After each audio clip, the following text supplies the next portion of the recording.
মামার সাথে দোকানে মামার সাথে দোকানে দেখা করা ক্যামেরা স্টেশন মধ্যে রাত্রে পাড়া ছিল ওই জায়গায়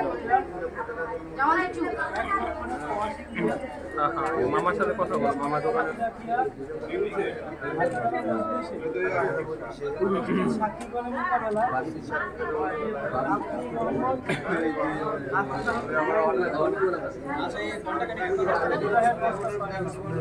আরে ভাই এদিকে তাকাও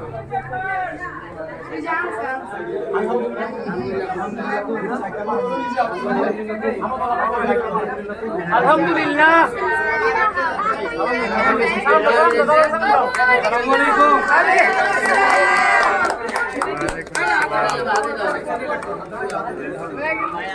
ভাই